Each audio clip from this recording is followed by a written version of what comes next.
CI/CD components are parameterized and standardized portions of pipelines that can be listed in your CI/CD catalog for reusability. This is great, but how can you know if these components are being adopted across your teams? Or whether a pipeline is using an old vulnerable version of a component?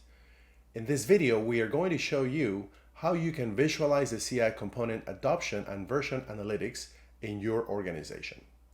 My name is Cesar Saavedra, and I'm a developer advocate at GitLab. Let's get started. Here, we see the CI/CD catalog for GitLab.com. There are currently 776 public CI reusable components. Many of them are authored and supported by GitLab, labeled by the Tanuki symbol, and they encapsulate best practices and standards for CI.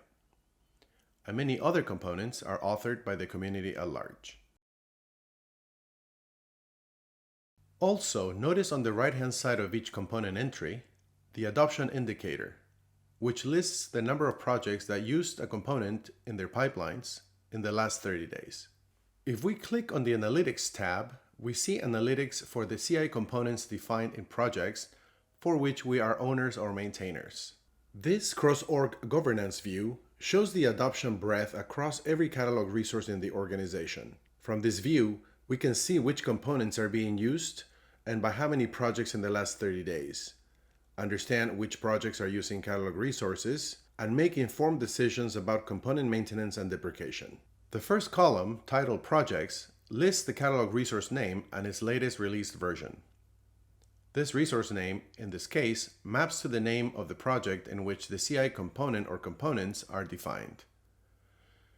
The second column is the usage statistics, which is the number of unique projects that used a component from this catalog project in a pipeline in the last 30 days.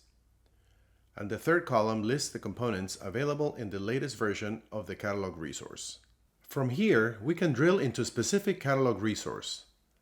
This window shows documentation about the specific inputs for its components. It also shows its README file. And the Usage tab displays the list of projects that included one of its components in a pipeline in the last 30 days. This usage information can help us audit and track version compliance of our catalog resources. In this view, project user accounts is marked up to date and is using the latest version of component Docker Buildx. However, the savings transactions and auto loan calculator projects are both marked as outdated and are using an old version of the component Docker Buildx, which contains a known vulnerability.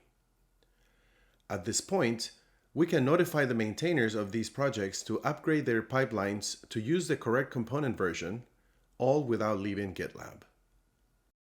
As AI generates more code across your organization, the pipelines testing and deploying that code need to meet your standards. The CI catalog is how you define those standards. Components analytics is how you prove they are running. The per component version tracking and the org level governance views give your security and DevOps leadership the cross-organizational view they need to govern CI standards at scale and prove that security fixes are actually running everywhere they need to.